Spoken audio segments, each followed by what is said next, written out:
This is a podcast with Jacob McLaughlin from Referral Mate and Chris Erry from Compendium Solutions. Welcome to our show, Leaders with Suspicions. I hope you enjoy. Well, great to meet you, Jacob. Great to meet you. Thanks for having me today. So, you're a bit of an entrepreneur, I see on your profile.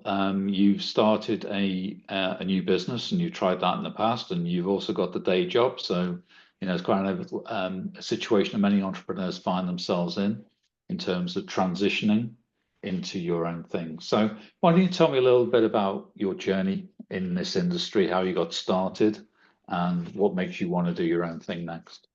Yeah, absolutely. So my name is Jacob, obviously. I live in Pennsylvania, which is a state in the United States. I live in Philadelphia, the city, and my day job is selling real estate. I work underneath a brokerage, and throughout selling real estate, I kind of find, I think every entrepreneur, whatever they're doing, they find little tweaks or little things they could fix inside of an industry that they always, have the ideas for to try and change. Being that I'm a realtor and I sell real estate, I started a software platform for lead generation for realtors because when I first started, that was my biggest problem. Where do I get my next client? And it's a commission-based job. So you're always wondering, like, where's my next paycheck come from? Because the paycheck pays the rent and buys food. So it always was a worry for me. I kind of mastered that, especially online. So I went out and I built a software company for realtors that was, it was a lead generation company at its core. I stopped selling that as a platform to realtors because I realized the bigger opportunity there was to use it to build a real estate sales team. So that's what I'm doing now. That's one of the many hats I'm wearing is building out a real estate sales team in Pennsylvania. And the software that I built, it's going to be fuel for growing that team. So all of the agents on the team will be able to use that to get leads and grow their business.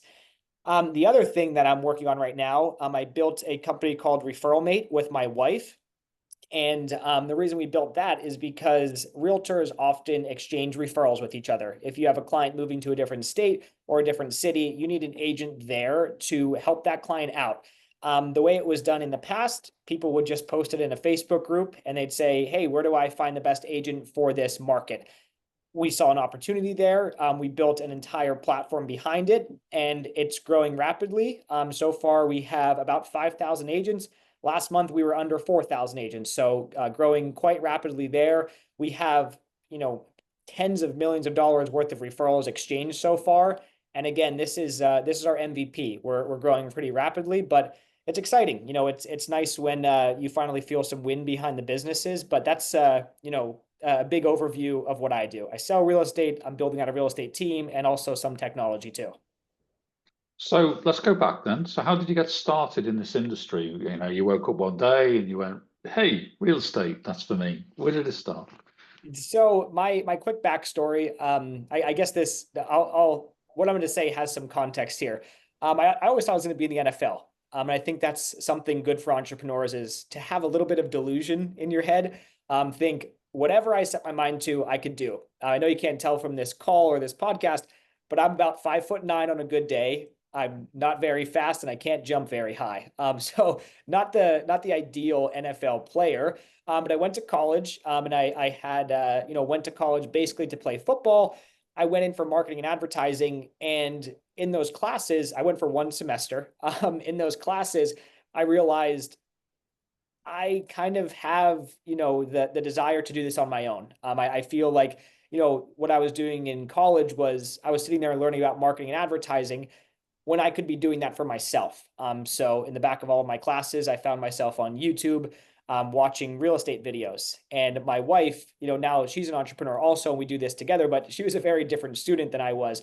She was very locked in on what she was doing and what she was learning about in college and very, very in depth in that.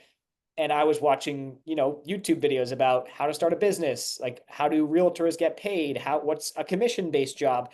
And I realized after a semester, rather than going and doing marketing and advertising for a company, if I do that for myself, I think I can build pretty decent career here. So that's kind of how it went. I don't have any family that was involved in real estate. My parents aren't brokers. Nobody in my family really even owns real estate. So Kind of found it on my own in the back of my college classes. But yeah, dropped out after a semester, got my real estate license. And long story short, I'm now the top producing agent in my entire state at my brokerage. So, pretty good move. And then again, getting into selling real estate, you find little problems in the market that you try to fix. And that kind of led to the spin-off technology companies.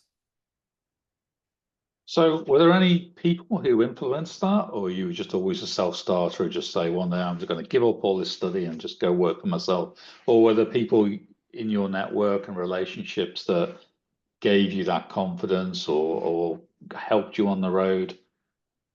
Yeah, I think again, the typical entrepreneur, I feel like, in my opinion, is a lot of times you're born with it, but then eventually, like you discover that this is going to be a good career and good path for you. Where I come from, it's a very small town. There's not many gigantic role models that come from where I am that set a really great example. Okay, if you work really hard and you start a company, this is what you could turn into. So I didn't really have any mentors physically in my life. Like, again, didn't have, uncles that built massive companies or cousins or parents. So in my everyday life, that wasn't a thing. But I found podcasts. I found Ed Milet show was awesome for me. That was really the first one I started listening to. I think I found it on an Instagram or a TikTok video, and I was like, oh, this guy seems interesting. Business seems cool. Let me check it out. So I feel like, for the next couple months and, couple years, I've been listening to his podcast. There's a bunch of other really great shows and podcasts and videos, but in my life, I didn't have those people to, call up on the phone and talk to, but their content was very pivotal for me. And I really liked what they were doing. And then obviously, as you grow in your business, like I have now clients that I look at as friends and mentors, and they have amazing businesses. So it's nice because, initially it was online and through podcasts that I found these people. But then as you grow your business, especially selling real estate, you meet a lot of really awesome, cool people. And my favorite clients are the ones that are also entrepreneurs. And, there have been massive in my growth. I have a client that owns car dealerships, another client who has franchises across the whole country with his business, another client that develops real estate all over the United States. So it's pretty quickly I found like my group of people, and it's been great so far. Okay. So tell me a little bit about the US real estate market. You talk about brokerage and so on. That may make no sense to some listeners, right? So you just tell us a little bit of how it works and how did you choose to be in the particular part of that value chain? Yeah, absolutely. So in the United States, in some different countries, it operates the same way, but specifically in the US, there's a brokerage, and the brokerage is ran by a broker, and they're not your boss, but they're like the face of the company. And then within a brokerage, you can be an agent. So I'm an agent within a brokerage. And then from there in the United States, I try to focus on short-term rentals. That's my bread and butter. And short-term rentals are Airbnbs. So if you've ever booked a home to rent through Airbnb, those are what I sell. And in my market, I sell in the Pocono Mountains of Pennsylvania. So I sell specifically, I'm at a brokerage, I'm an agent in the brokerage that sells short-term rentals for the brokerage. And if anybody's curious how you would get started with that, or at least how I got started with that, when I dropped out of college, somebody told me just pick up the phone and cold call the homeowners. So I spent 6 or 8 months doing that. And like I said, it kind of snowballs. That transitioned into new listings, which are properties that I put on the market to sell, buyers coming to me saying, can you help me buy? So that's, the quick overview. It's a brokerage, and then you're an agent at the brokerage. And from there on, like you're essentially your own boss. It's a commission-based job. So if you're not going out and partnering up with people or getting your own business, it's tough. And in the beginning, I didn't close a deal for my first 6 months. And then my first deal, I made $1,200. So in the United States, that unfortunately doesn't stretch you very far. So it's one of the careers you have to go out and be a self-starter and do it on your own. So how did you pick that niche? Honestly, I'm from the Pocono Mountains, and it was just local to me. And that's another thing that's actually interesting is when you're starting a business of any kind, I always try to start at, maybe the top of the food chain. The, I'm an entrepreneur. I like also working with entrepreneurs. And I found that, a local market to me, it's called Lake Harmony. And that was the biggest and baddest market to sell real estate in. So I went right for it. I called every single homeowner in that entire community, and that's where my sales started. And it just happened that I'm in a short-term rental market in Pennsylvania. But if I grew up in Philadelphia or if I grew up in Miami, I would probably try to position myself to sell the high-rise condos overlooking the ocean rather than the homes in the mountains. But it just so happened that this is where I'm from, and it's kind of, I guess, just where I fell into. Okay.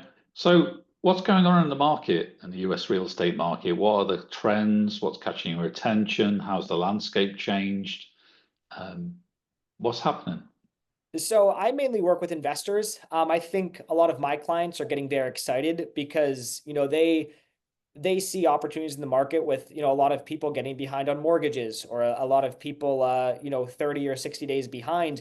I think, at least specifically in my market and investment market, there's a lot of people who didn't understand that if you're going to buy here, you're going to be buying a business. Essentially, you're going to be buying a short-term rental home that you need to get renters in to pay your bills and then make a profit. And I realized that a lot of those owners, they they didn't really operate their business very well, and now they're at a point where the homes haven't appreciated too much because they bought it only 2 years ago, and they're having a hard time paying their mortgage because their tenants aren't covering their bills. So I think right now for investors, there's a lot of opportunity, but at the same time, interest rates are getting lower. We're coming into a spring and summer market, so the market's even getting hotter. And I try to stay optimistic. I just talked with an agent a little bit earlier today that had the opposite view. He's like, "Oh my gosh, the market's going to crash. We're not going to be able to get sales or feed our families." But I look at it the opposite way. I think there's a lot of opportunities if you're creative, but at the same time, there's a lot of homes coming on the market. The spring and summer markets are always the most active. So overall, I'm excited about the market that's coming up. And you've chosen to launch your new business. What's it called? It's called referralmate.co. So referralmate.co. And I built it with my wife. It's been a lot of fun so far. And how did that relate to those market trends you just told me about, or was it not really? It's related to some process piece that's general. So something behind the scenes that I've noticed with that is there's a trend right now in the United States to move to certain cities and certain states. Realistically, a lot of buyers are moving to red states. So the main markets so far that we've had the most referrals in, so people moving into these markets, have been Tennessee, Texas, and Florida, which they're red states, and that's just the facts. And I've noticed the trend there. A lot of people are moving in there. So when we have a buyer referral, a lot of the times it's in one of those three states. And then the seller referral, so people leaving markets, are all over the country. But it's interesting to see, okay, you have, sellers leaving New York, or you have sellers leaving Montana, but a lot of the buyers, a lot of the, opportunities to work with buyers based on referral mates back end, you could see where the buyers are going to, and the overwhelming majority have been Texas, Tennessee, and Florida. So that's something interesting that we picked up on. Okay. So how did you just launch this business then? You said you or your wife technical people? Are you programmers who built it? How did you go about it? Just for the listeners who are thinking, I've really got to launch that startup I've been thinking about in the shower every day for the last 5 years, right? So how did you just get going, and who does what? Yeah. So quickly in the beginning, I would say if it's something that you're passionate about and something that, even worst case scenario, it goes to zero and you learn something. So I always recommend, if you have any idea, whether it's, like building out an Airbnb, like a type of Airbnb rental platform that just has a little difference that you think could make a huge difference, I always recommend just going for it. And that's kind of how Referral Mate was born. My wife, she is incredibly smart. She's way smarter than I am. And she is basically the glue that holds the entire company together. I do things like this. I feel like I'm half decent at marketing or promoting or talking with people, but realistically, she's the backbone of the company. And like I said, she's incredibly smart. She was actually going on to be a doctor. She got accepted into a doctorate program, and she actually turned the opportunity down because she, got the entrepreneurial bug. So she put college on the back burner, denied an opportunity to be a doctor. Like she got accepted into, applied to the schools, got the interviews, got accepted to the school. So she was right there. She was ready to go and do this. But something else that we always say is everything in this life is, we say, figure outable, meaning that you can figure out anything that you put your mind to. We obviously made up the word figure outable, but that's a common trend for us. We thought we could build a software company to help realtors, and that's exactly what we did. One of the So I guess stepping back a little bit, she built the technology. She taught herself how to do it. Again, everything is figure outable. Never wrote a line of code in her entire life, never built a website or a platform in her entire life. And she figured it out, and relatively quickly too. Again, she's very smart. I wouldn't have been able to do it, but she figured that out.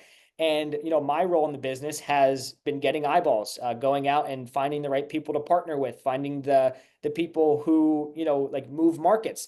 And something that uh, stepping back to originally selling real estate and my first startup that we did that transitioned into a team, something I learned along the way is if your product is wanted, you could probably build a wait list for it. So that's how we started the beginning of Referral Mate. We said, if this is a product that people will really use and sign up for, we could probably find that out early on without having to spend tens of thousands of dollars or go raise venture capital. So what we did, I think it was through Squarespace, one of the basic web builders. We just threw up a quick website and said, if you're something along the lines of, if you're a realtor and want to grow your business through referrals, drop your email because we're releasing a technology platform to help you. And we got that wait list up. We didn't spend any money advertising it. We got that wait list up to about 2,500 realtors. And then we got to 2,500 realtors. We're like, okay, at least it's, the people who saw this are interested. So we then used that and leveraged that to build the platform. But it sounds easy, but it's a very, very long road, like, at least 2 years in the making so far. Okay. And when did you launch? We launched just over 6 months ago, about 7 months ago now. Okay. So, given that technology is quite a specific thing, so let's focus on what you do in the business, right? So, tell me a little bit about how you got 4,500 in 6 months. That's not bad going. Yeah. So what we do, it's a lot of marketing. We again we haven't done paid advertising yet. So we're again trying to prove the concept and prove that it works.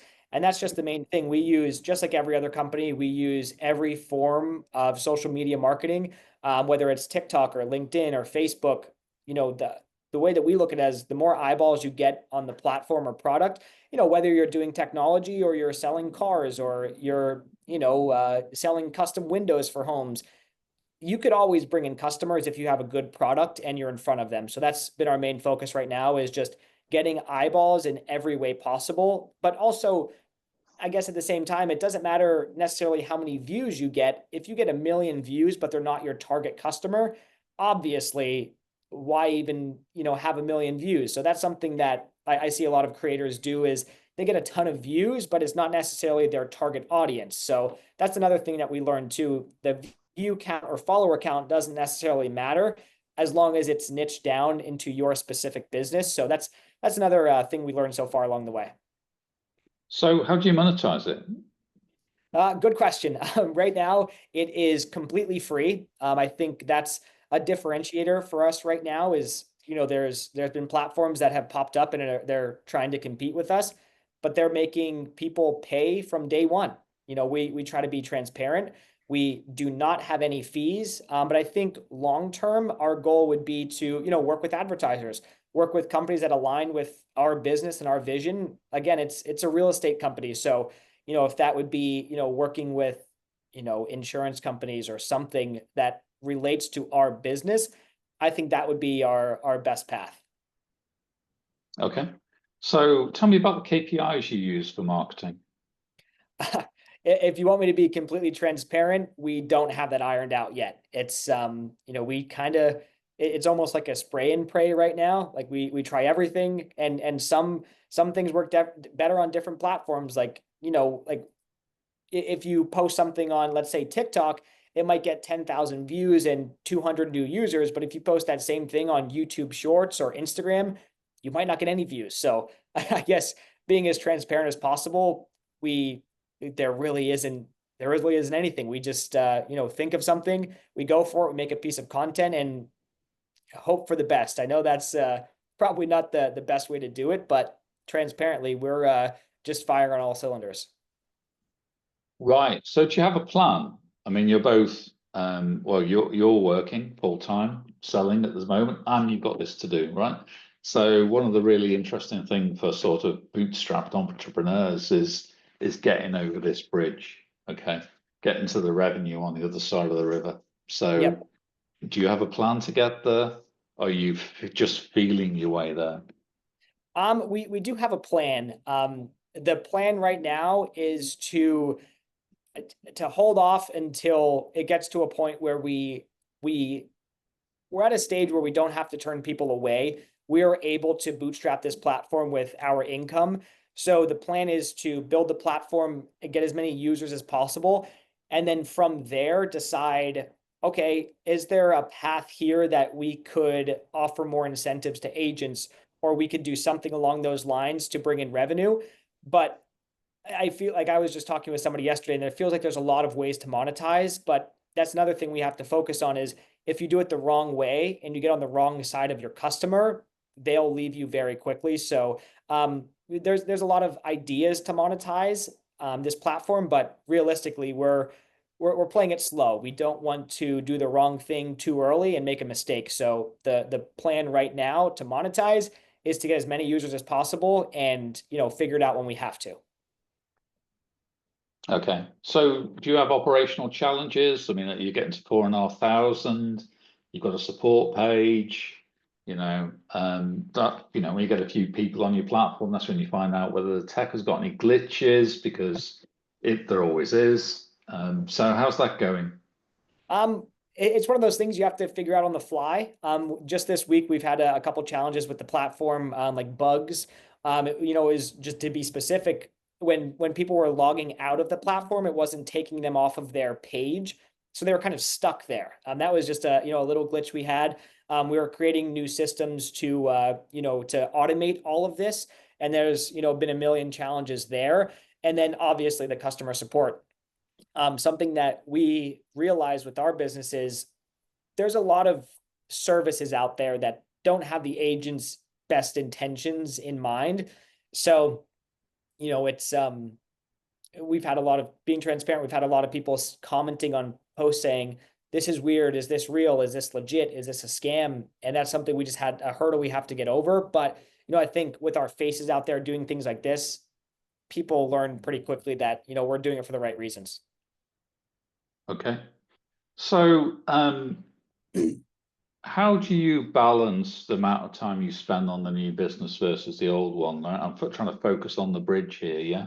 Yeah. How do you sort of know whether you're moving forward or you're risking the day job? How do you analyze that? My wife and I have become pretty good operators. I think it's something that really helps us is time blocking. Like, okay, first half of the day, you're going to do this. What we do, we wake up in the morning, we check all of the platforms, we make sure, are there any new referrals coming in? Are there any new leads? Are there any issues? That's our first chunk of the day. And then for me, my, second chunk of the day is my day job. It's selling real estate, calling clients, checking in, negotiating deals. Is there any issues that have to be solved right now? And then, by 1 or 2 o'clock in the afternoon, it's back to referral mate. And, last night we finished up referral mate around 10 p.m. So, we wake up early in the morning, we go to sleep late at night, but I think that's kind of the fun of it. When you're putting in those hours and that time, you realize, there's going to be competition and there's going to be people who try to knock you off or take your idea. But when two people are going at it for, let's say 12, 14, 16 hours a day, you realize that it gets to a point where this is why a lot of entrepreneurs don't make it all the way through, and why so many businesses go under, because it's a grind. Just this last week, we put in like 13 or 14 hours on a Friday, and then Saturday all day long we worked, Sunday all day long we worked, and yesterday another 12, 13-hour day. So when you have two people that are completely committed to it and ready to ready to go hard, ready to dominate this niche, you realize like this is why a lot of people stop in their tracks. And this is for any business. If you're in the lawn care business or you're selling insurance, when you put in those long hours, okay, this is where people give up and this is when I have to push harder. But for the question of transitioning, we're trying to balance both, to tell you the truth. We see opportunities in both of them, and I know that this is, I feel like a lot of big time entrepreneurs will, like, that's a no-no, to focus on two things at the same time. But we're trying to delegate tasks. The busy work we're trying to delegate right now. Like we have an assistant right now. We have we just hired somebody to do a lot of our media. So we're trying to take ourselves out of all of the day-to-day and focus on the big picture. But realistically, I know this is a sin for a lot of entrepreneurs, but we're currently trying to do both because we see the opportunity in both of them.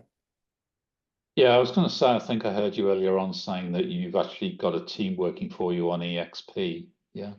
So you Yes. kind of outsource your day job. Yeah. Is that the way I look at it? Trying to at this point, yes. So I feel like for a lot longer, I will always work with my, the clients that I've built the relationships with, the people that, I get a lot of energy from, people that, I enjoy waking up and working with them.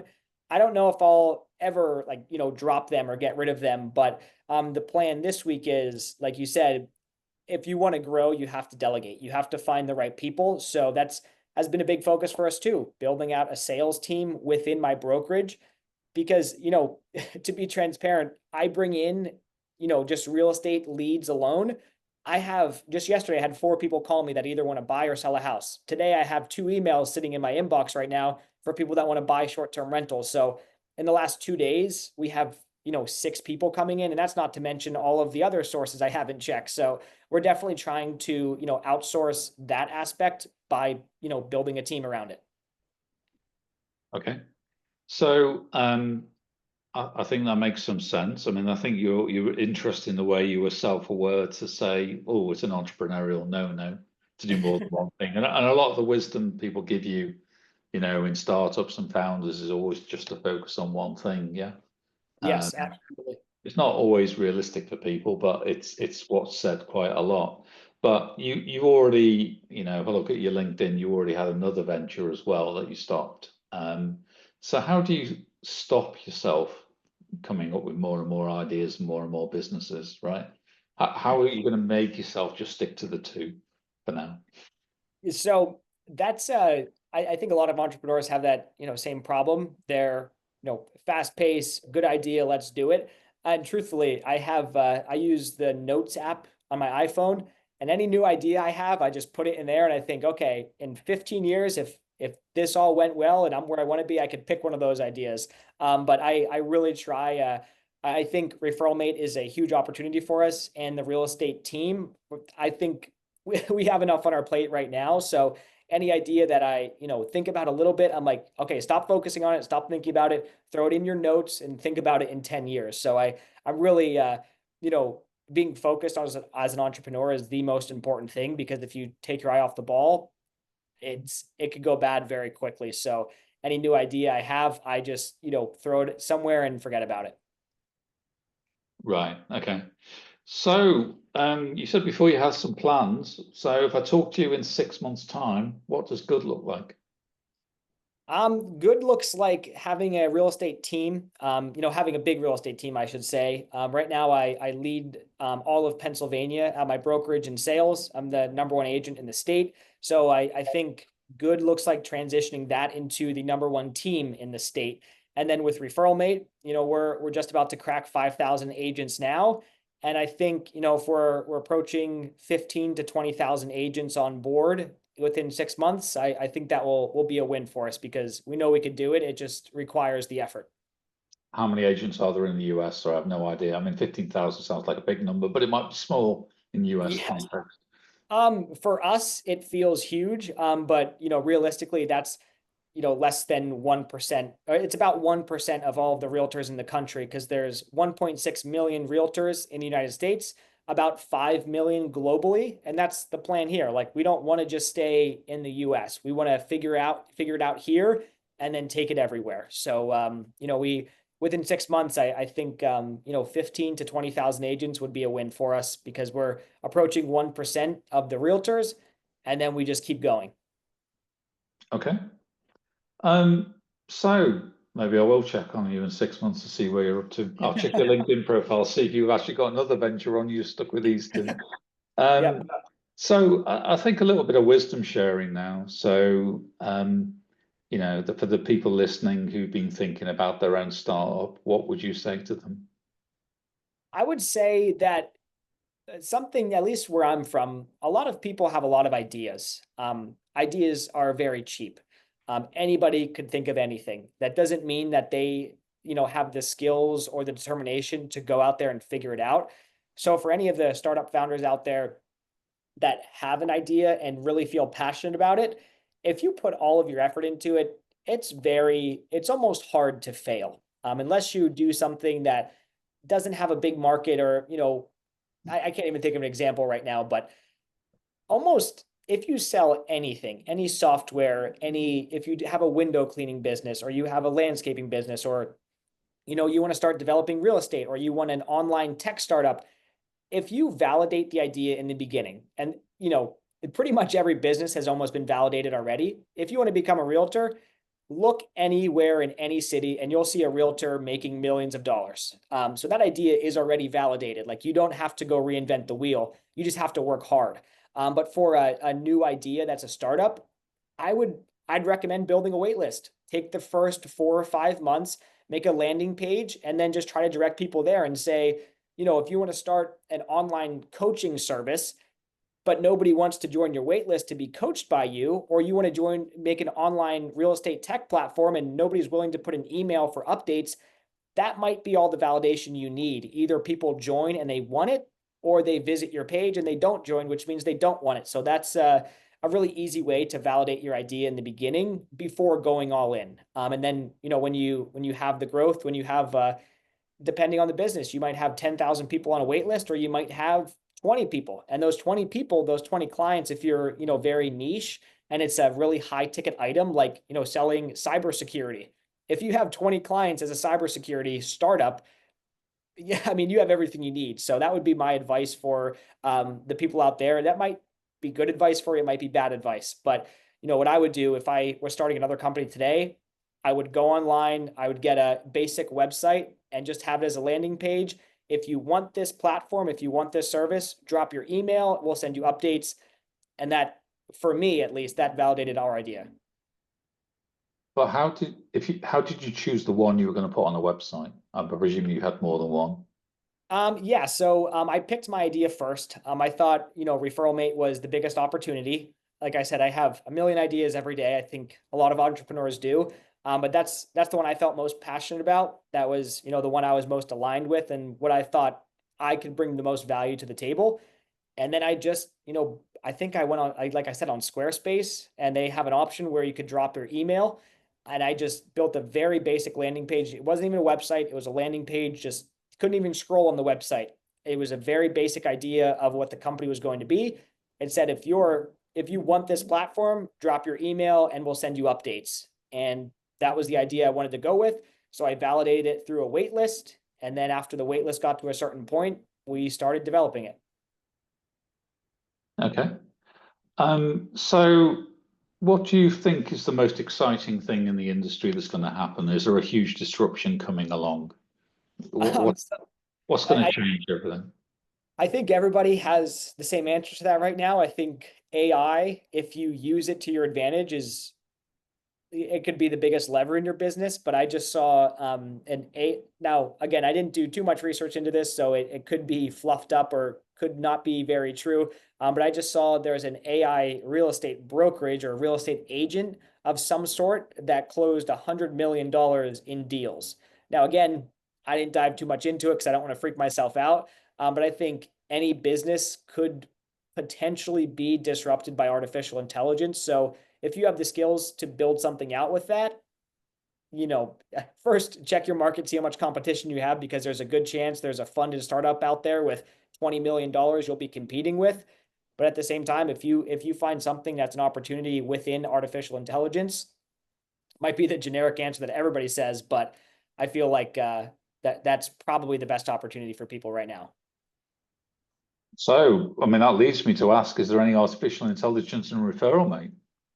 There is not yet. We do have some plans to automate almost everything from future features like automating the connections, automating the list of agents who apply. We could use artificial intelligence to say, here's all the applications, but who's really the best fit for this client?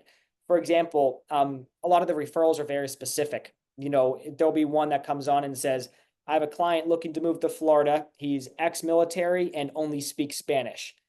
You could use artificial intelligence to look at your data on the back end and say, what agents are from the military, live in Florida, and speak Spanish?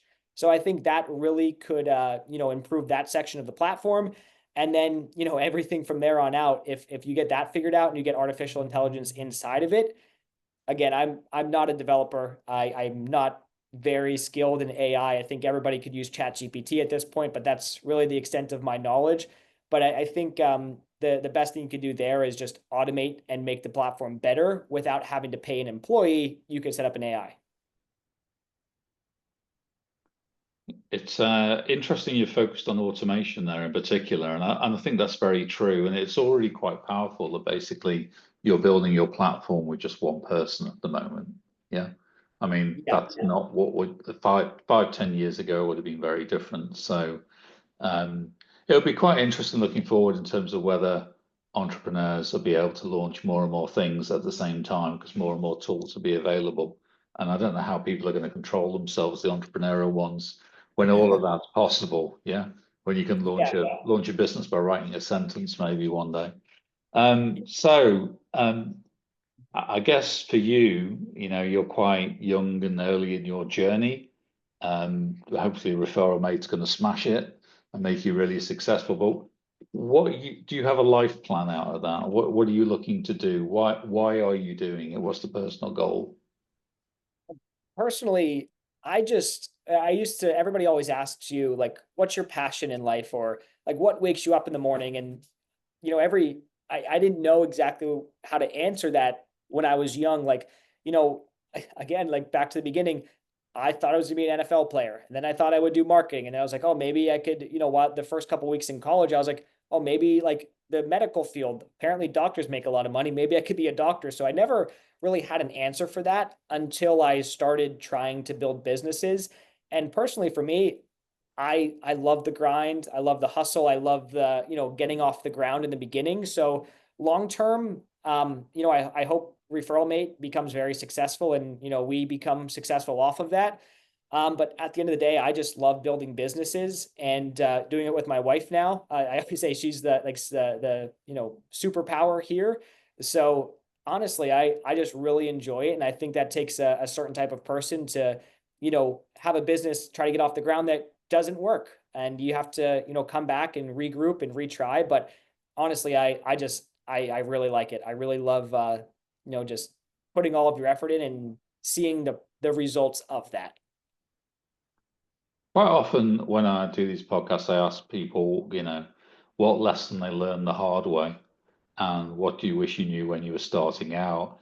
Knowing you so far, I kind of get the impression that you bounce off things and they, you see them as a reason to pivot or adapt. Yeah. But are there any things that have hit you hard that you've had to overcome? What are those lessons? Absolutely. Something that I learned in the beginning is no matter what you do is going to be very hard. A lot of the times on social media, you see people, they post a reel and it's like, hey, look at my brand new Lamborghini. I'm 17 years old and I bought it, doing XYZ. And you're like, oh, like that. First of all, they're probably not telling the truth. They're probably trying to sell you something. But on top of that, it's really, really hard to run a business, and you really have to have a lot of passion about it. And that's why we picked Referral Mate, to really go after, because we're very passionate about it and it's a lot of hard work. So that's something that I wish I knew in the beginning, that, just because somebody on Instagram says, working for 6 months gets you a Lamborghini, that isn't the case. That is a lie. And if you see anybody trying to sell you something based on that, they're not telling the truth. It's a lot of hard work. You're going to be up all the time, late nights, early mornings. It's always going to feel like everything's falling apart. But as long as you stay focused and dedicated to it, you could absolutely make it happen. But FYI, it will be the hardest thing you ever do, but also the most rewarding thing. Well, I think that's a very powerful message to end our conversation. Thank you very much, Jacob. I think that's very true. That and actually, when I look back on my career, it is quite interesting that there is always more to learn. There are so many opportunities, and you can never do it all. So it's actually quite fun, that part of work. Always realizing there were many other paths and many things you could do, and the trick is finding something that works for you. So I feel, listening to you, that you are very much on the right direction for you, and I wish you every success in the business. Yeah, thank you. It's been fantastic. And, I know it's typically, the host asking the questions, but I'm always, curious about the host too. Like, what's something that in your earliest days, something that you thought was true, but, didn't turn out to be true, or also known as like something that you learned the hard way? What would your answer for that be?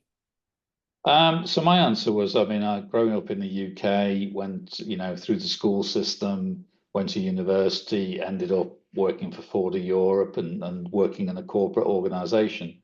Very much enjoyed that, but it probably took me many years to realize that actually there's an entrepreneurial side to me. Yeah. And when you have kids, you then end up with duties and obligations, which are always quite difficult to balance against entrepreneurialism. Yeah. But I'm fortunate, as I've grown up, that the world's got easier to launch businesses. And when I started, there wasn't an internet, right? So the ability, as you described it earlier on, that you almost self-taught from YouTube, yeah, that wasn't possible. So, I feel quite blessed that it is now easier to be entrepreneurial. Harder in some ways because everyone's doing it, there's more competition, but definitely easier as a thing to be entrepreneurial because, for a long period, the Western world was very corporate. So, now my kids are nearly all gone, as off to university and off my payroll. Yeah. Then I have my chance to be that entrepreneurial person. Yeah. That I probably was before I became corporatist, right? So, that's okay. That was just, my life and my period. So no regrets on that. But it's now actually quite good to look forward and say, hey, I may be in my 50s, but it's not too young to be entrepreneurial. So Yeah, it's so true. I always say the best time to start something was yesterday. The second best time is right now. So I completely agree. yeah, so that's the thing I'd say I learned the hard way because things were just different, right? But now I think the world has so much more opportunity, information, and connectivity. So Absolutely, really I agree.